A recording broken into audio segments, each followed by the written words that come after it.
Ladies and gentlemen, allow me once again tonight to introduce to you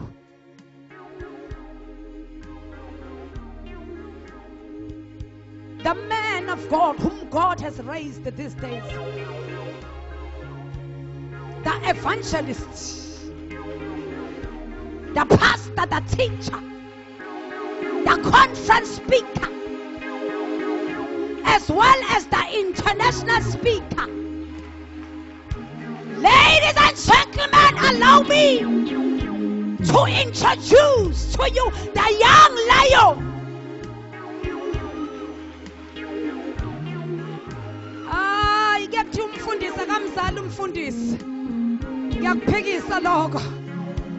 Hallelujah, he is my son. Hallelujah.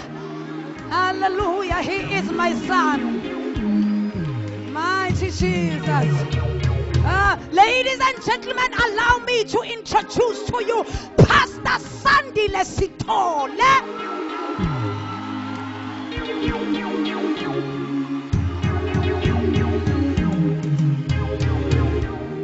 Hallelujah. Singahlala phansi bazalwane. Praise God.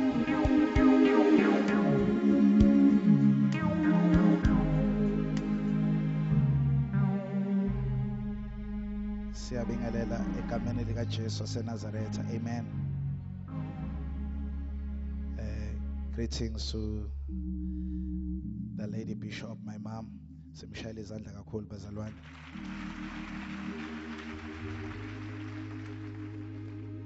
All of the servants of God who are present tonight, ngiyabingelela kakhulu egameni lika Jesu. Shayele zonke inceku kaNkulunkulu izandla egameni lika Jesu.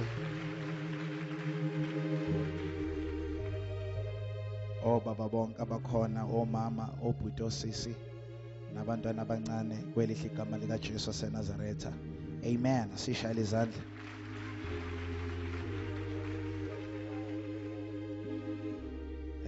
Kumnandi ke bazalwane uba sebukhoneni benkosi. We also want to greet iGod's Army team bazalwane, sibashayele izandla nabo.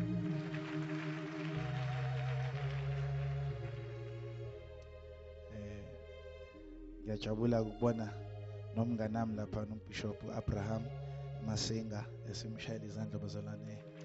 Sure mshitsi. Amen. And I get newele lami ke la bazalwane. This is my best friend. Amen. It's God mshayela izandla. Right, ngaphandle kokuchitha isikhathi siyambonga kakhulu bazalwane uNkulunkulu osigcinile namhlanje ebusuku nje kunomyalezo obekekayo. Say open heaven. I would open heaven. Amen. So maybe that's what I'm going to build into engizokhuluma phezu kwayo namhlanje, open heaven, ukuvuleka kwamazulu. Amen.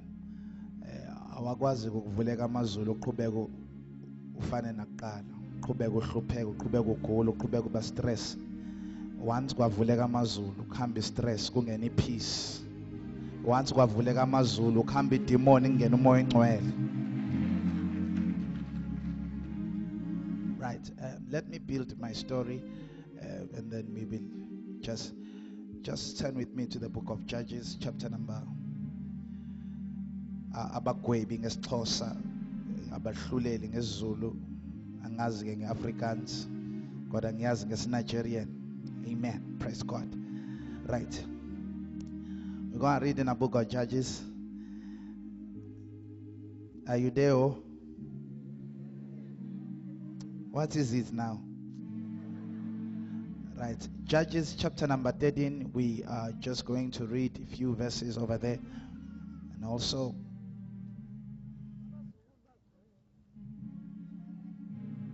amen.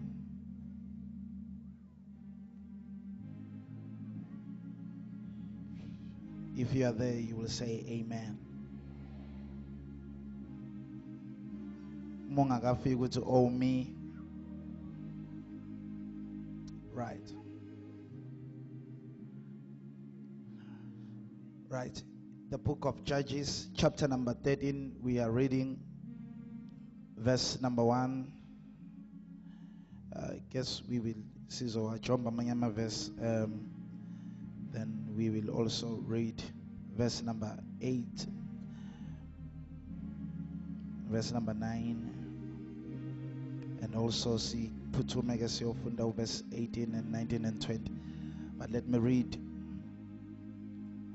And the children of Israel did that which was evil again in the sight of the Lord, and the Lord delivered them into the hand of the Philistine for 40 years. And there was a certain man of Zorah, of the family of the Danites, whose name was Manoah, and his wife was barren, and he was also barren, and she could not bear children. Then an angel of the Lord appeared unto the woman and said unto her, Behold now, thou art barren and bearest not children, but thou shalt conceive, and you shall give birth to a son. That's powerful. Thou shalt give birth to a son. Now therefore beware, I pray thee, drink not wine nor strong drink, and eat not any unclean thing. For lo, thou shalt conceive and bear a son, no razor shall come upon his head. For the child shall be a Nazarite unto God from the womb. And he shall begin to deliver the Israelites out of the hand of the Philistine. Verse number 6. Then the woman came and told her husband, saying, A man of God came unto me, and his countenance was like the countenance of an angel of God, very terrible. But I asked him not where he was, neither told he me his name. But he saith unto me, Behold, thou shalt conceive and bear a son. Now drink no wine, nor any strong drink, neither eat any unclean thing. For the child shall be a Nazarite to God from the womb today to the day of his death. Verse number 8. Then Manoah entreated the Lord. He prayed to the Lord and said, Oh my Lord, let the man of God which thou didst send come again unto us, and teach us what shall we do unto the child that shall be born. What shall we do unto the child that shall be born? And God hearkened unto the voice of Manoah, and an angel came again unto the woman as she sat in the field. That's powerful. As she sat in the field, but Manoah, her husband, was not with her. He was not with her. Verse number 10. And then the woman made haste and ran and shewed her husband, and said unto him, Behold, the man hath appeared unto me again, that came unto me the other day. And Manoah arose and went after his wife, and came to the man, and said unto me, Art thou the man that speaketh unto the woman? And he said, I am. And Manoah said, Now let thy words come to pass. Let thy words come to pass. Let thy words come to pass. How shall we order the child, and how shall we do unto him? And the angel of the Lord said unto him, Of all that I have said unto the woman, let her be aware, and she may not eat of anything that cometh of vine, neither let her drink wine or strong drink, nor eat any unclean thing. All that I have commanded her, let her observe. And Manoah saith unto an angel of the Lord, I pray thee, let detain thee until we have made ready a kid for thee. And an angel of the Lord saith unto Manoah, Thou detain me, I will not eat of bread. If thou wilt offer any burnt offering, thou must offer it unto the Lord. For Manoah knew not that he was an angel of the Lord. And Manoah said unto an angel of the Lord, What is your name? That when wise saying come to pass, we may do thee an honor. And an angel of the Lord saith unto him, Why asketh thou thus after my name, seeing it is a secret?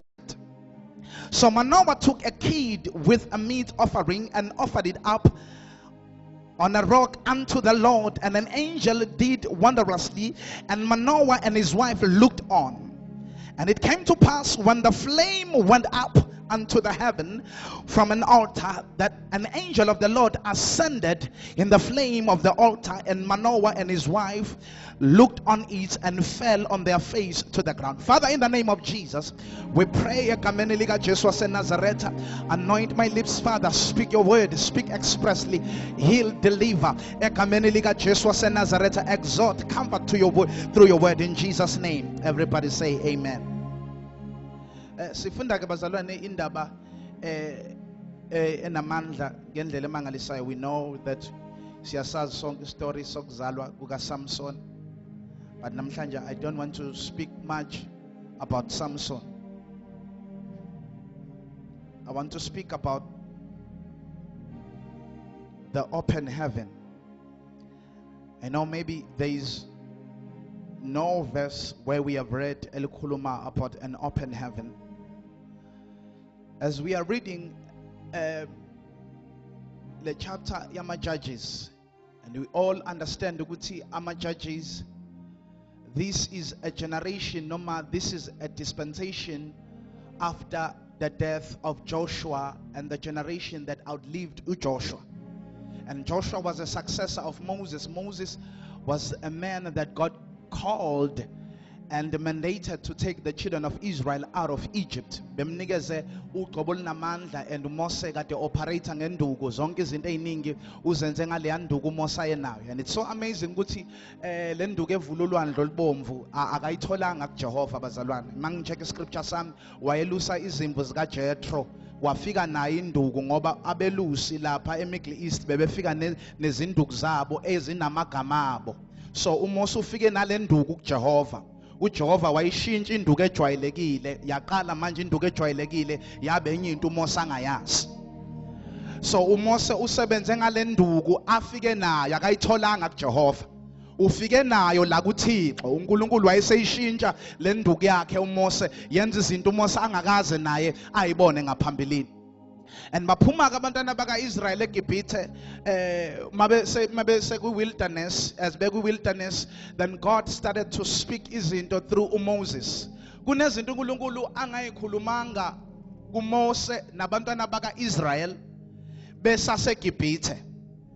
Incwadi ka Exodus neka Genesis bazalwane ayizange ibhalwe eGibhithe, ibhalwe la kwi wilderness. uNkulunkulu ehamba ezichila kubantwana baka Israel ukuthi ungubani, njobe ebanikeza igama bephume benegama elilodwa likaNkulunkulu ukuthi uNkulunkulu I am that I am. So kwabiza ukuthi badlule kwi wilderness ukuze uNkulunkulu ayichile ngezimo abadlula kuzo ukuthi ungubani.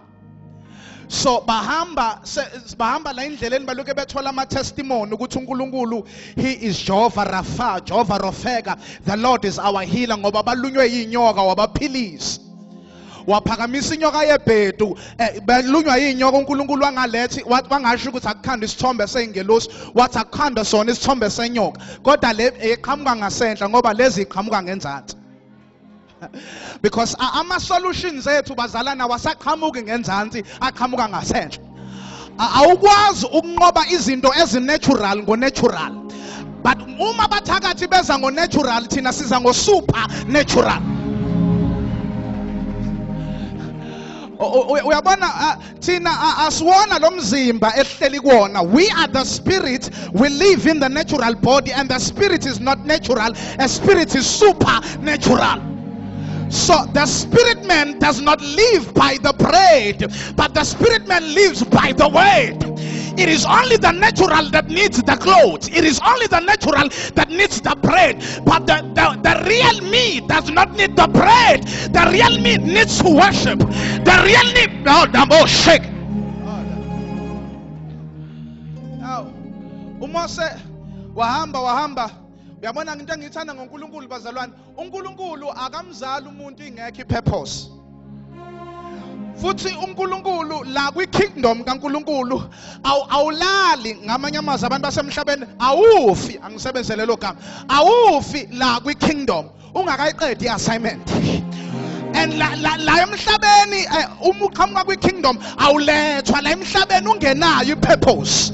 So wonke umuntu ola endlini has got a purpose to accomplish. Ngiyamthanda umpostoli uPaul mayibhalela umfana wakhe esemdala uthi, now I am ready to be offered as a drink. Uthi akadisayidelwa na ukufa, akadisayidelwa na isifo samehlo anaso, akadisayidelwa na ukushawa imvimba akade shawe yona. Usethi manje ngikulwile ukulokuhle, ngiliqedile ibanga lami. So asivuthele ukuthi singaliqedi ibanga. So it is vutha, but our main primary goal is to finish the race. Ngoba bakhona abavuthayo kodwa baliqeda ibanga, bakhona abaprofetha kodwa baliqeda ibanga, abanye bayaprofetha but abagcinanga ukukholwa. Manje uthi umpostoli uPaul ngigcinile ukukholwa. So now no Moses mayezalwa uzalwa for a specific purpose. And uMose mezalwa akazalwa ngesikhathi sika Joseph uIsrael esaphila kamnandi, because ubengekayiserve ipurpose uma ezozalwa ngesikhathi sika Joseph. But kumele azalwe ngesikhathi uJoseph esengasekho and sekuvuka omunye uFaro ongayimisela ukwazi lutho ngoJoseph. uJoseph eGibhithe in his days ubefana njengoMandela ube idol. So manje uFaro noma ngabe kuthiwa ubemncane ngesikhathi sika Joseph, but there was no way ukuthi angayazi imisebenzi kaJoseph. So manje kodwa uNkulunkulu wenza ukuthi inhliziyo yakhe ibelikhuni uFaro ukuze angamazi uJoseph, so that uFaro ezogqiliza abantwana bakaIsrael. Mayegqiliza abantwana bakaIsrael kusho ukuthi Moses is on the way. So as long as isitha siza ngamandla empilweni yakho ukuthi your breakthrough is on the way. Ungabona ngathi ukuthi inkinga zakho ziningi, musu ukubheka inkinga, you must look for your deliverance, because there is no deliverance without an oppression. There is no breakthrough without an hindrance. Okusho ukuthi fanele uSathane avale ukuze uNkulunkulu afohle.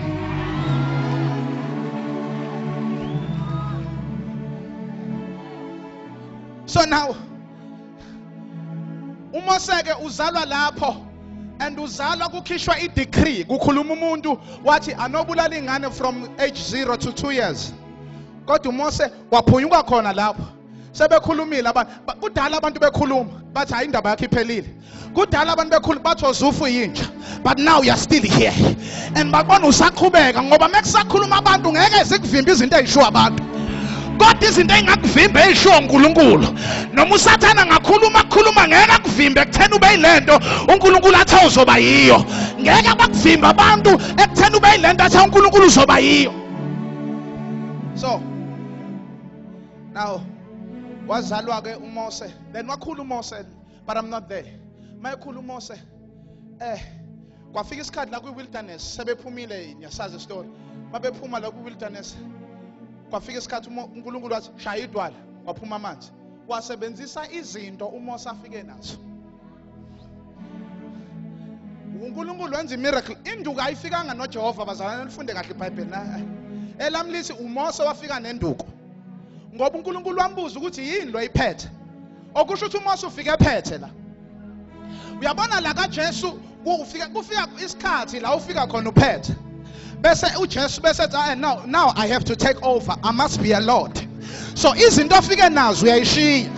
Mawusuhlangane nami izinto afike nazo kuzohamba kambe ziluke iqhathaka le ndleleni. Inkane yakini izohamba iqhathaka le ndleleni. Ipride izohamba iqhathaka le ndleleni. NoMose wafika nezinto, kwafika isikhathi izinto afike nazo zaphelelwa isikhathi. Boma again abantwana bakaIsrael wathi uNkulunkulu, this time awuzosebenzisa izinto ofike nazo. Uzosebenzisa izinto engifike nazo.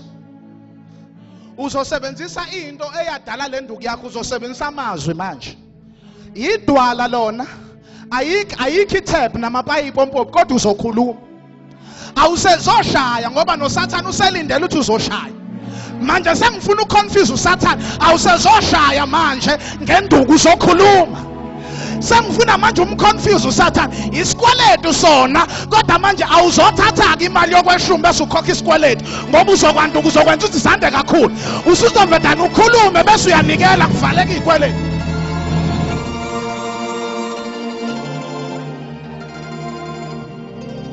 Aw. Emva kwaMose kwangena uJoshua. uJoshua ke bazalwane khona into uNkulunkulu ayemtshele yona meqala nje uqala naye emqasha wathi ke uzongisiza ke mfana wami lelizwi leli lomthetho izinto engifike nazo hayi ezikaMose manje ezikaMose ziyasala manje zaliwelisa ulwandle olubomvu kodwa manje lapha ezweni lesithembiso akudingeki izinto ezikaMose kudingeka lezi zinto engizokunikeza zona lamazwi lawo awangasuki emlonyeni wakho kodwa ubozindla ngawo. Yabona ke igama lokuzindla ke bazali, it is to ponder, it is to think over and over about something else. Uma unkosikazi wami ethi uyangikhumbula akaqalanga nje wangikhumbula in the first place. Ngaqale ngatshala amazwi, ngathi ngiwatshala amazwi othando, all of a sudden wayeseqale sengikhumbula, angikhunjulwa uyena, ngikhunjulwa imbewu yamazwi engiwatshalile kuye.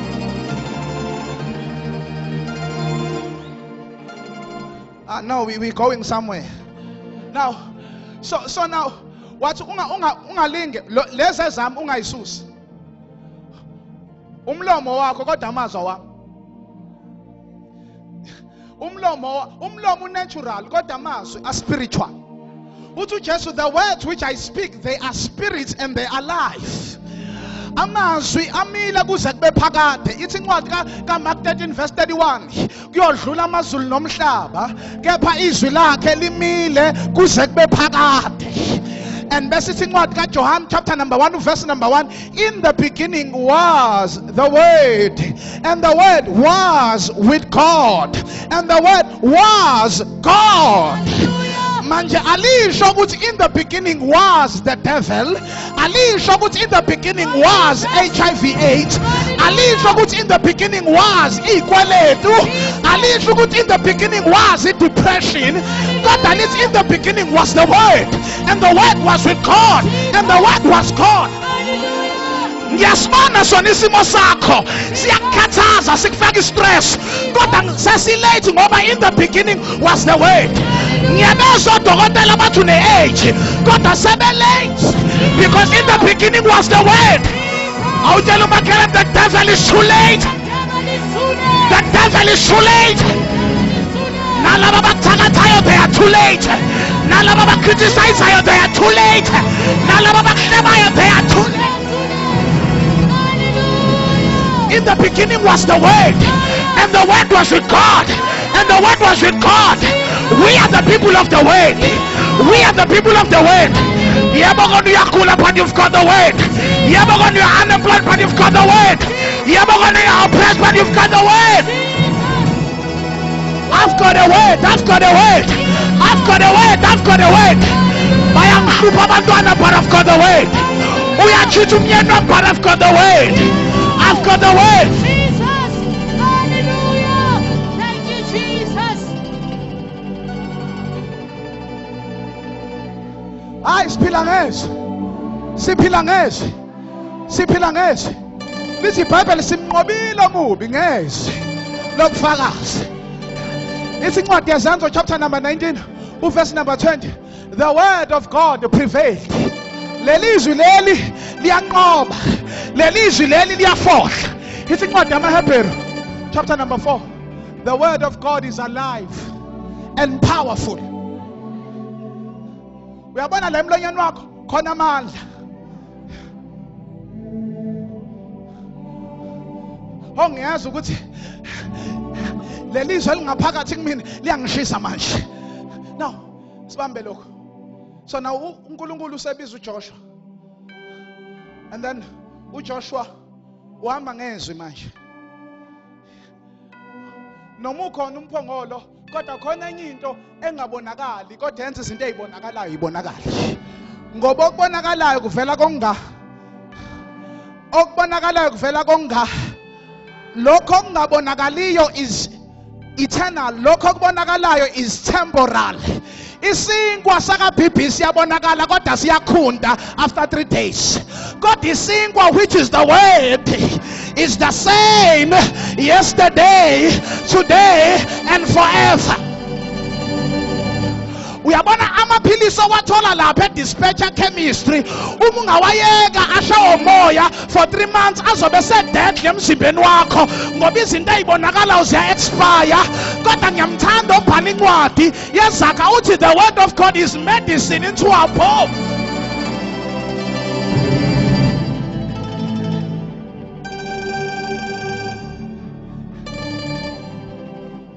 Yazi sengiyitholile imessage yami. Angisayihluphi ngenye into eningi. Ngibambizwe. That is my power. That is where my power is. I speak the word. Sengiyitholile. uNkulunkulu banami phila ngezwi. Hayi bayeka abanye baphile ngamanzi kodwa phila ngezwi. Bayeka abanye badayisa amafutha phila ngezwi. Hayi ngiphila ngezwi, ngiphila ngezwi noma sendukiswe imoya nifuna izinto ezibonakala. Ngiphila ngezwi. Lithi iBhayibheli uma ufunda incwadi yamaHubo 107 uverse number 20, wathumela izwi lakhe wabaphilisa bonke. Alisho ukuthi waphilisa ingxenye, lithi wabaphilisa bonke ngalo. Izwi linamandla.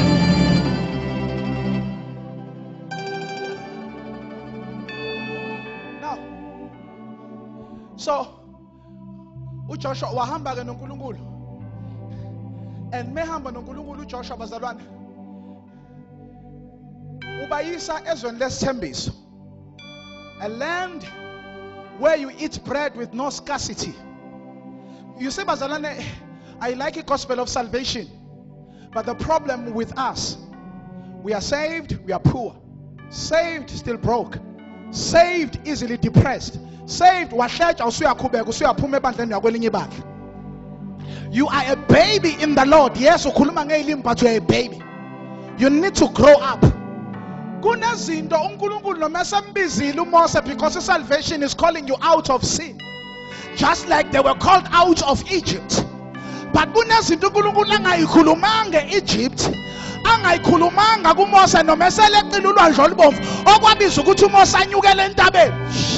and manje, according to the interpretation of the Bible, in Daba it speaks of the promises of God. Number one, it speaks of the kingdom of God, because the kingdom of God is higher than any kingdom. Awukwazi ukuthi uyakwazi kasithole ugcine egeyithini lakhona. Manje uthi uJesu mina ngiyisanga. Insindisi iyisanga ekuthatha ikufakele kwi-kingdom.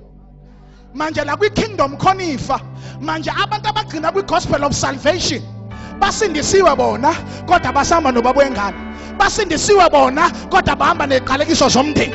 Basindisiwe bona kodwa bahamba nepride. Basindisiwe bona basihamba namagrupu. Ngiyakhola ukholo kodwa mina inja ayingibhedeli ngiyayinyathela. Usephumile eGibhithe kodwa iGibhithe lisekuye. Manje uthi uJesu mina I am the door. Uyangena ngami bese uphuma, awuphumeli-ke ngaphandle kwensindiso. Uyaphuma bese ufumana idlelo. Idlelo is the kingdom. Kwidlelo khona imoto zakho, kwidlelo khona impiliso yakho, kwidlelo khona umshado wakho, kwidlelo khona ipromotion yakho, kwidlelo khona the great future.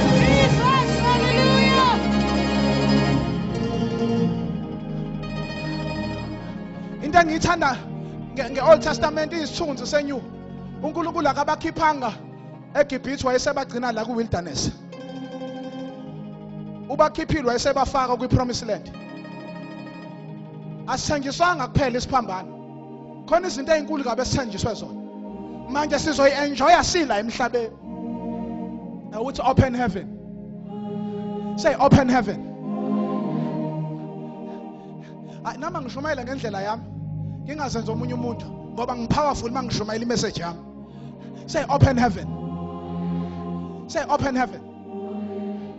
Ngamanye amagama, kwi-open heaven, you don't need to wait until you die to go to heaven. But in an open heaven, heaven will come down on earth. Uyabona uthula emhlabeni kodwa uhamba kwi-Garden of Eden. ithi incwadi kaIsaya 65 uthi uNkulunkulu ozibusisayo emhlabeni ngokuthi asho ukuthi ngibusisekile uthi kuyokuba njalo bese mina ngitshala amazulu la emhlabeni. So manje uNkulunkulu will plant the heavens on earth. Bathi bekhuluma ngokuthi ayikho imisebenzi uthi wena uyalendlala itafula phambi kwami. Uthi uJehova ungumalusi wami angiyokweswela uyangilalisa emadlelweni aluhlaza ngapha ka left idlelo ngapha ka right idlelo emva kwami idlelo phambi kwami idlelo. These blessings will come upon you, they will overtake you, they will accompany you. Thank you, Jesus.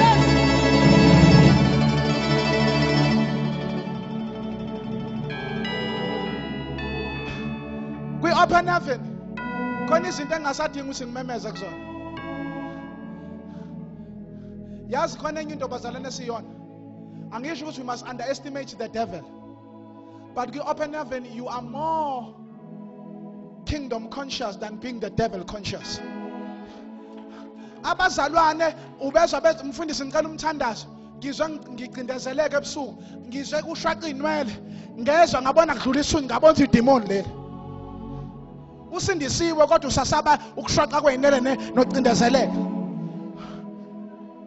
uJakobe kodwa wacindezeleka wengacindezelwa idemon. He was wrestling with an angel. We open heaven these days. Awuzobona amademon uzobona ingelosi. Now let me come back to where I read. So uJoshua ke bazalwane uma efika kwi promised land khona into eyenzeka lapha. He conquered almost every nations. But washiya ama nations awu7 kwi promised land. Wawayeka. Just like now usindisiwe uyamthanda uJesu. Kodwa khona izinto oyiyekile. Wangayidestroy. Lezi zinto ongayidestroya. Uma sekuziwa kwi-inheritance yakho, sekuziwa kwi-destination yakho, sekuziwa kwi-promotion yakho, zizokulwisa zifuna izinto zakho. Uzathi noma usushada uhlushwa izinto okumele uyidestroye ngenkathi ungena. uJoshua indeed wangena kwi-promised land kodwa wangawadestroya ama-Philistine, wangawadestroya ama-Hittites, wangawadestroya ama-Amaleki, wangawadestroya ama-Canaan.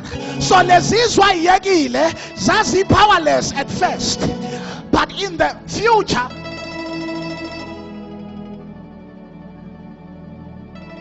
yes, we are saved, but abazalwane babhitha. Hayi ukhuluma ngelimi uyavutha impela. Khona umehluko bazalwane phakathi kokuvutha nokuvuthwa. Manje niyavutha kodwa nivuthiwe. Manje ugive me J awukuvuthiso. Uyakwazi ukuvutha uthi give me J kodwa ungavuthiwe. Manje akubize give me J ukuthi wahamba nathi.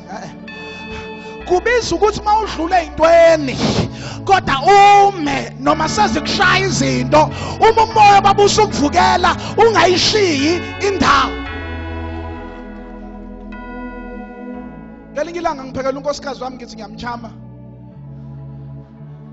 Cha phela ngumfundisi kunina unkosikazi wami ngiyichama. Because there is always a man who is more handsome than me. There is a man who is always more influential and fluent in speech than me, who is more moneyed than me, who can preach better than me, who drives better than me, who owns properties much better than me. So kumele manje uNkulunkulu wangi-entrust ngayo ngitshala ama-point.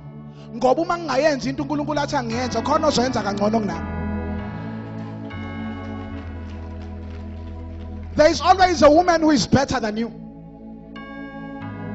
beautiful better than you, intelligent better than you. So uma ungamthanda umyeni wakho khona abazokuthandela kangcono kunami. Now okay, asibuye. So unkosikazi wami ke ebusy ngiyamphekela ke. I love ukupheka as much as I love preaching. Kube kuyangami ngokwenyama yami ngikuthanda kakhulu ukupheka nokwazi kangcono ngokupheka kunokushumayela. Kodwa ukushumayela i-calling yami into engadalelwa yona. Amen.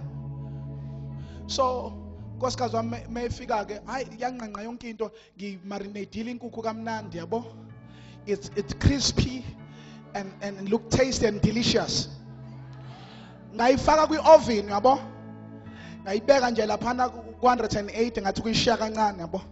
So masiphumile iphuma very grilled kamnandi and nesauce uyabona nje iyehla kamnandi nje la. Ngashaya nama veggies. So now uma sefika sengimbekela itafula la ngacima ama lights ngakhanyisa amakhandlela yabo.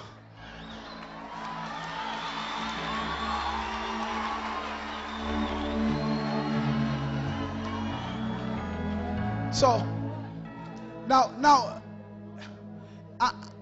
no ingwe idla ngamabala ngithi omunye ngekayenze lento uzothenga imoto manje mina ke ngenza lokhu engikwazi ukwenza. Amen. So manje ngenzelani bazalwane sizama ukunciphisa nalento yamaskandal. So mangithanda unkosikazi wami kangcono kuzoba nzima ukuthi ngiluke mase ngijwayeza izinto kuzoba nzima ukuthi ngiqala ukujwayela enye into futhi angithi amen. Praise God. Shaya izandla lapha. Mhlawumbe ubuzoyishaya izandla ukuthi bengithiwa bengikhipha idemon manje mangikhuluma ngaleyo bungcwele yokuthanda unkosikazi wami uyithanda kanti yena uNkulunkulu ayithanda ngaphezulu kokukhipha idemon.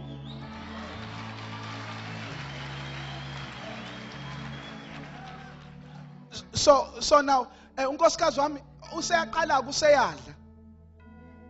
Wadla ibutternut, wadla ibeetroot, wadla la ilazana, hayi le kaWoolworth le yenziwe nje msala.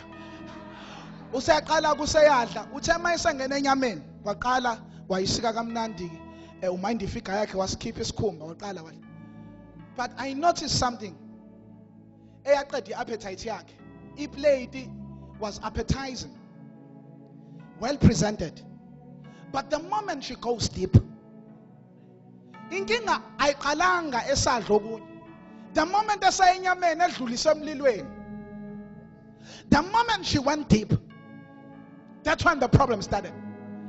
Inkukhu edlulise emlilweni ka 180 degrees Celsius. Yaqala manje yablida. Kwaphuma igazi kodwa idlule emlilweni. No, iyavutha kodwa ayifuthi.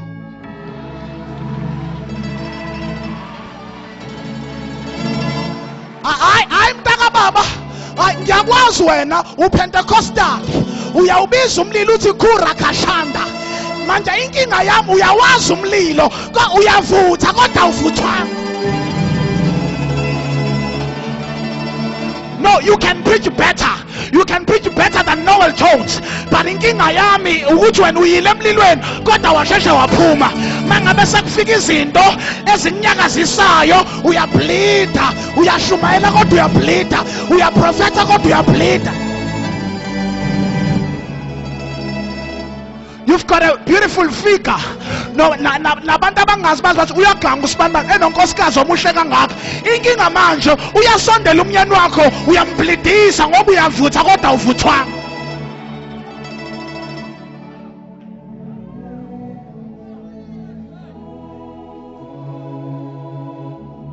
Now asibuye ke. So uJoshua ke bazalwane walala naye useyiqedile ipurpose yakhe. Kodwa uqede engayiqedanga izitha. So lezitha ke ezu7 seyizoqala ihlukumeze abazozalwa emva kaJoshua. Ngithanda iBhayibheli lithi emva kaJoshua nezizukulwane sakhe kwavuka izizukulwane esingamazi uNkulunkulu nesesingamfuni uNkulunkulu. Lithi iBhayibheli babenza okuhle emehlweni abo. Kodwa okwakukubi emehlweni kaJehova. Lithi iBhayibheli kunendlela ebukeka inhle emehlweni omuntu. Kepha isiphetho sayo singukufa. And uNkulunkulu batshelile wathi njengoba niyala phezulu lesembiso niyothi mangabe when you have eaten and you are full, do not forget me. Ningayihlanganisi noNkulunkulu babezizwe. Ningashadiselana amadodakazi namadodana enu.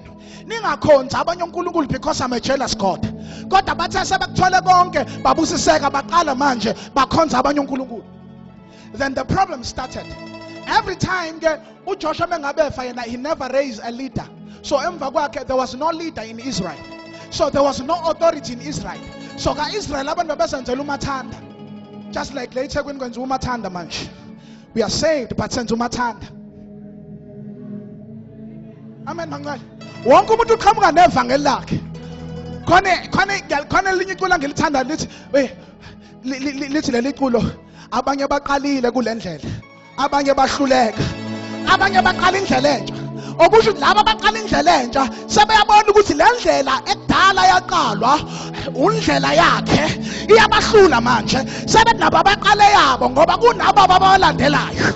Kodwa thina sobekezela noma seziningi indlela, sobekezela noma seliningi ivangeli selihlukene, kodwa linye ivangeli esilaziyo elokuthi uJesu uyinkosi nomsindisi, wafa esiphambanweni, wavuka kwabafileyo, uhleli ngakwesobunene sikaNkulunkulu, and igazi lakhe linamandla, and igama lakhe liphakeme ngaphezu kwa wonke amagama. Alikho elinye igama elinikezwe ebantwini ukuba basindiswe ngalo ngaphandle kwegama likaJesu.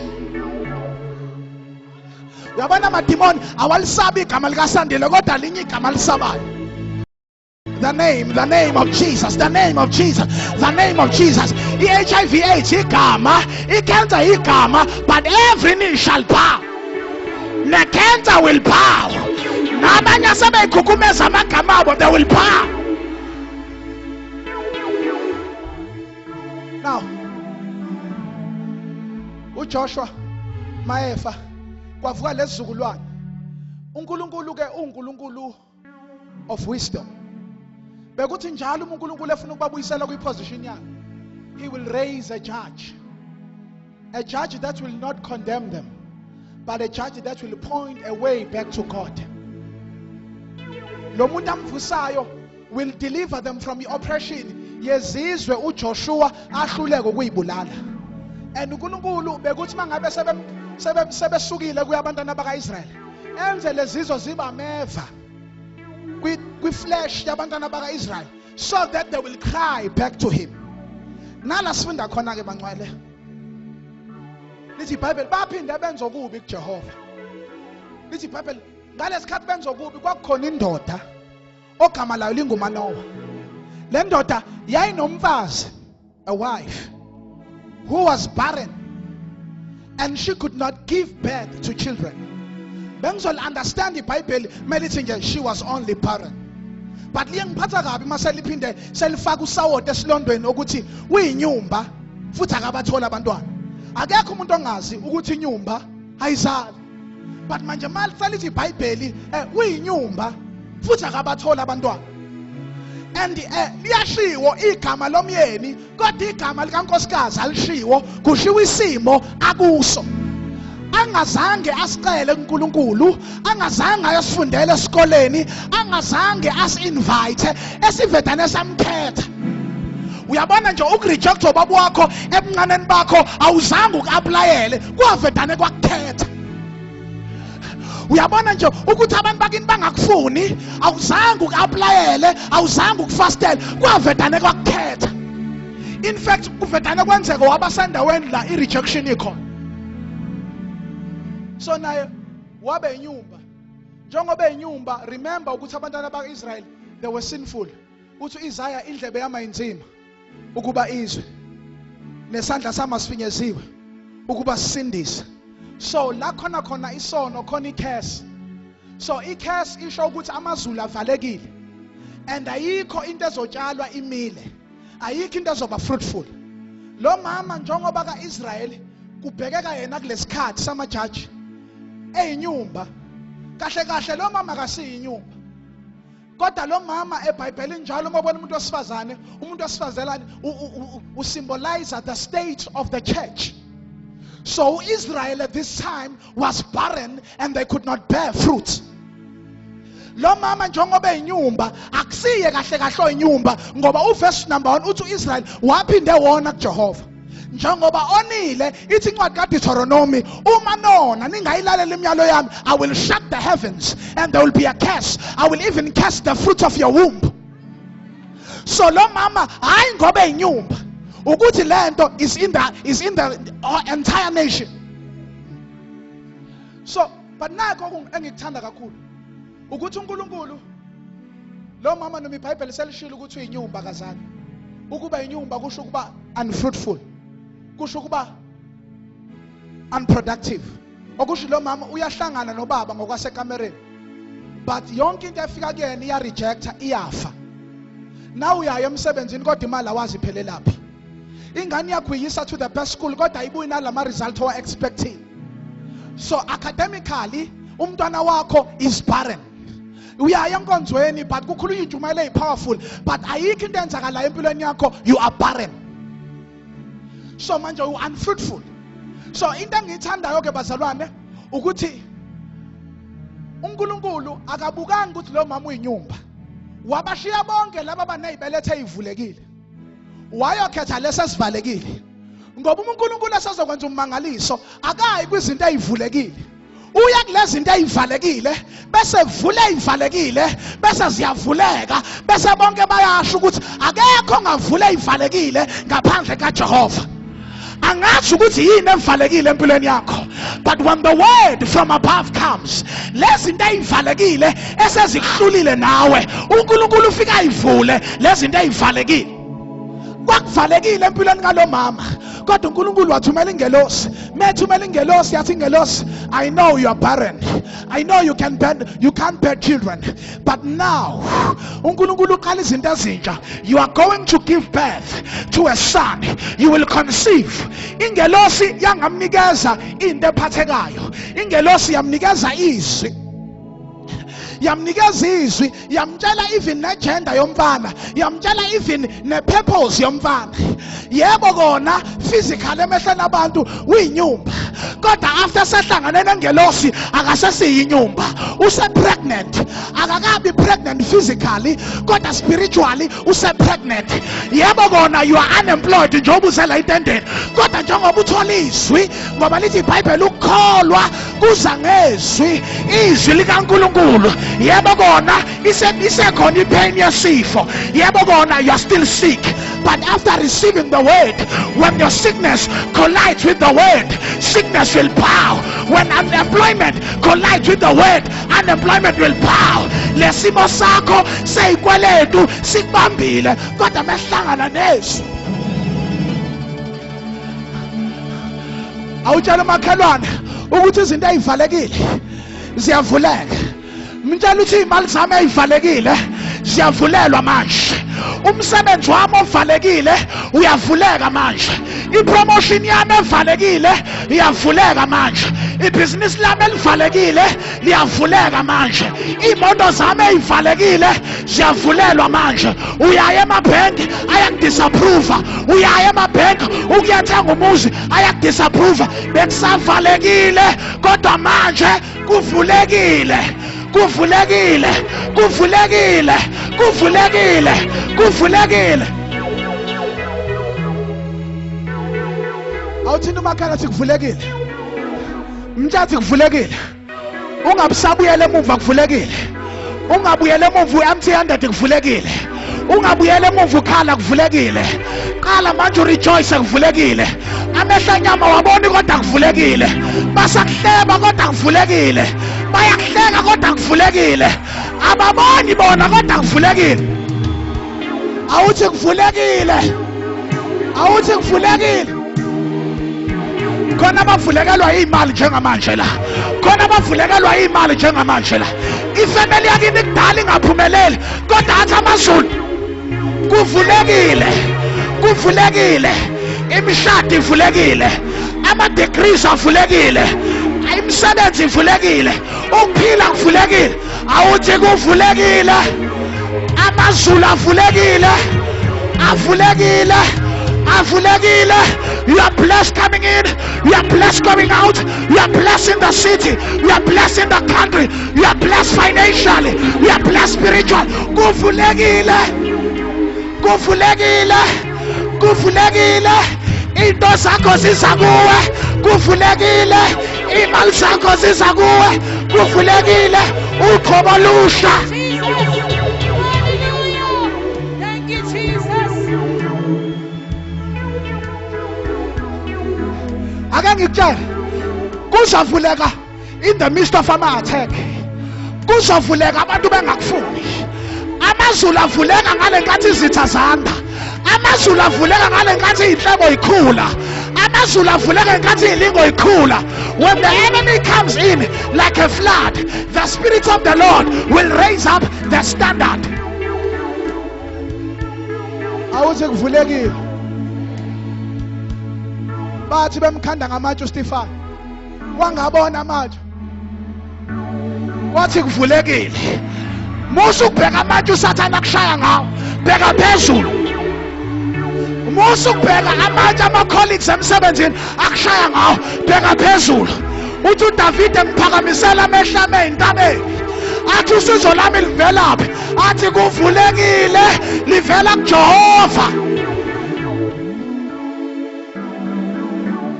Awuthi kuvulekile.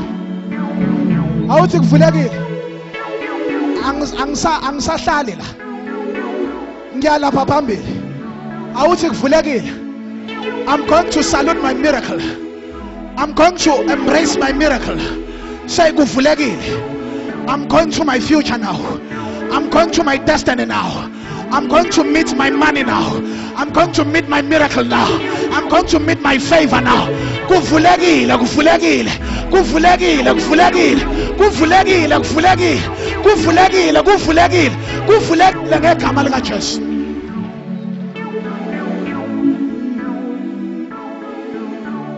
Yabona, uma usufuna ukuba ne-open heaven empilweni yakho, live a righteous life. Phila impilo engcwele. Bathi abanye bephila impilo egcamalazile, wena uphila impilo engcwele. Lithi iBhayibheli akekho umuntu wayilunga njengoJobe. Lithi iBhayibheli kwavuleka amazulu wabuza uNkulunkulu kuSathane uthi kuwamqaphela umuntu ongcwele njengoJobe emhlabeni. Bathi bonke benza izinto zabo kodwa wena uhambe ngobungcwele phambi kwaThixo naphambi kwabantu. Ubalekele nokubukeka okuyisono kungesisisono. Why? Base bakubuza ukuthi kwenze njani, sibe senza unomi kanjani, sijola na ku WhatsApp kodwa phambi kwabantu singcwele. Uthi hayi ukuthi ngikisizile ukuthi amazulu.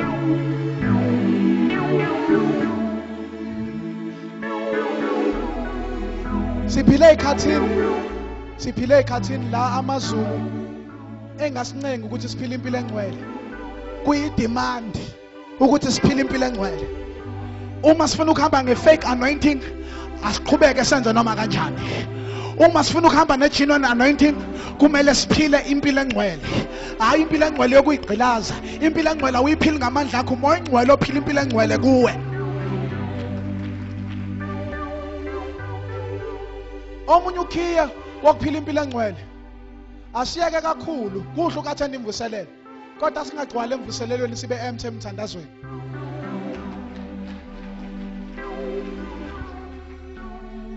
Lithi iBhayibheli ku-Acts chapter number 3 kwakuyihora lomkhuleko oPeter benoJohn bethempelini. Lithi iBhayibheli le ndoda eyayinyonga kusukela esizalweni sayo yayihleli la ngasethempelini omnyangweni omuhle. Ihleli ngaseyintweni ezinhle kodwa empilweni yakhe akukho kuhle. Nawe uyaya esontweni endaweni yogqobo, endaweni yamandla kodwa uwazi amandla.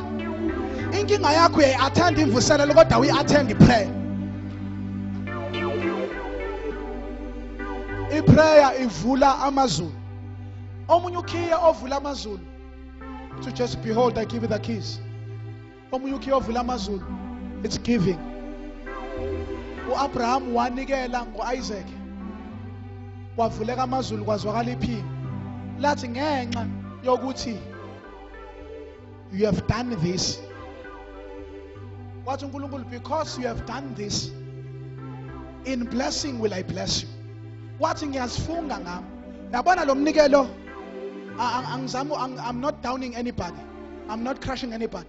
Yabona uma usanikele u10 ngeke uNkulunkulu athi because you have done this. Khona umnikelo othi mawuwenza athi uNkulunkulu because you have done this. Angisezwe bengingakafuni ukukubusisa kodwa sengiyaphoqeleka. Ngithanda incazelo yeSebheru kuyona lesame chapter ku22 Genesis. Uthi uNkulunkulu because you have done this. Akekho ke bazalwane umuntu ongaphoqa uNkulunkulu. Kodwa khona uhlobo lomnikelo eliphoqa uNkulunkulu. Usathi ngeSebheru because you have done this, in blessing I am obliged, I am commanded to bless you. There is nobody who can command God. But ngenxa yokuthi wenze lokho, In blessing, I am obliged. But because you have done this, lento bengizoyenza esizukulwaneni sakho, but ngenxa ukuthi wenze lokho, in blessing I will be obliged to bless you. Bengingakafanele uthole promotion, kodwa ngenxa ukuthi wenze lokho. Bakhona abantu abafuna ukwenza into athi uNkulunkulu ngenxa ukuthi wenze lokho namhlanje ebusuku, because ashumayela ukuthi ube excited. Ngifuna nje abantu abawu-50, because you have done this, uNkulunkulu will open heavens for you. Ngiyakubona sesithandazile saworship, but now because you have done this, ngifuna nje abantu abawu-50 who are working, abayisebenzayo, just come. 1,000 rand, just come. It's a pledge, just come. 1,000 rand, because you have done this, just come, quickly come, because we have done this. Thank you, Lord. Hallelujah. My God. My envelopes ke bazalwane, ngicela ubhale igama lakho, isibongo sakho, ne-contact number. We need your contact number, and bese ubhala i-prayer request yakho. Funa uNkulunkulu ukuthi akwenzeleni. As the servant of God, we cry to God with your request, and it is our duty ukubona uNkulunkulu ephendula imikhuleko yenu. Hallelujah. Sabonga abazalwane ukubekezela, phakamisa isandla sakho wherever you are. Hallelujah. Tomorrow uza the principal, ubaba wethu, ubaba umvinjelwa. Uma ngabe unepeni ekhaya, ipeni nephepha uliphathe. Hallelujah. Ngoba sizogxiliswa ezwini kaNkulunkulu. Hallelujah. Kuleli pulpit ekabaza, that is why ubona kukhona umvangeli, ubona kukhona uthisha, ubona kukhona umprofeti, ubona kukhona the fivefold ministry. It is our duty ukuthi iqambe iyawa lemvuselele liyawa lelitende wena sewenye into, wena ubamba umphongolo ukwiposition yakho. Amen. And wakhiwe ngayo yonke indlela. Amen. Phakamisa isandla sakho ke, siyavala njengamanje. Hallelujah. Man of God, isha ngaphambili. Phakamisa isandla sakho. Siyabonga abazalwane ngokubekezela. But devil is a liar. Hallelujah. Sonke devil is a liar. Hallelujah. Sorry, man of God. Sorry, man of God. Angimoya ngcwele ngikhumbuza ngenzeka. Ngiyabona abaningi sebehambile, but ngengayithandi lento ukuthi ngingabanikeza abantu opportunity. Makukhona oyedwa nje noma babili noma bathathu ongakaza zamukela uKristu Jesu njengenkosi nomsindisi. Angifuni ukuba necala kuNkulunkulu. I don't want to make a mistake. Abona ke leyo angiyenzi. I just wanted to do according to the Holy Spirit. Ukhona la phakathi kwethu awukazi umukela uKristu Jesu njengenkosi nomsindisi. Phakamisa isandla sakho engathi uphakamisa eclassini lesikole. Phakamisa phezulu isandla sakho. Phakamisa isandla sakho. Phakamisa isandla sakho wherever you are. Phakamisa isandla sakho wherever you are. Thank you, Lord. Yeah, siyathemba abaphamisa izandla abazalwane abasindisiwe. Abazalwane abasindisiwe abaphamisa izandla. Praise the Lord. Sathi uyiphakamisa kanjalo ke, man of God. Aswavale namehlo ethu. And as I pray, you also pray for yourself. Father, in the name of Jesus, we give you glory, we give you praise. We thank you for your word. We thank you for open heavens, mighty God. Ayavuleka amazulu ezimpilweni zethu ngamunye ngamunye. Makuthi wonke umuntu ola avuleka amazulu for yena, avuleka amazulu for umndeni wakhe, avuleka amazulu for la sebenza khona, avuleka amazulu la sifunda khona, avuleka amazulu la sihlala khona, avuleka amazulu la sihamba khona. Ngazo sonke isikhathi uhambe nathi evulekile amazulu. La kuvule wena akuvali umuntu, la kuvale wena akuvule umuntu. wena wedwa owumqalisi nomphelelisi wokholo lwethu. Igama lakho lisanele thina, umusa wakho usanele, uthando lwakho lusanele. Your blood is enough for us. We depend upon the power from above and the finished work of Calvary. Here we stand. We proclaim victory in the name and victory in the blood of the Lamb. We thank you for everything enzekile ndawo. Mawushe umsebenzi yonke imihla sisela. Usipha amandla okushumayela ivangeli singesabi esikhathini esinje. We bless you and we give you glory for everyone involved in this revival. Mighty God, bless them. Nabantu abasindisiwe nabanikelayo Nkosi yami abangasebenzi uvula amasango. La beneyikweletu khona wenza ummangaliso ngegama lika Jesu Kristu. Ibandla lithi amen. Praise the Lord. uNkulunkulu anibusise ke bazalwane. I'm going to lay hands unto you. Faka imali yakho every day. Makuletha umnikelo, I will call laba bantu abathatha ama envelopes and I will bless you same time as you are bringing back your seed. God bless you. We love you. Khala umakhelwane wakho kamtshela ukuthi makhelwane ngiyakuthanda ngothando kaKristu Jesu.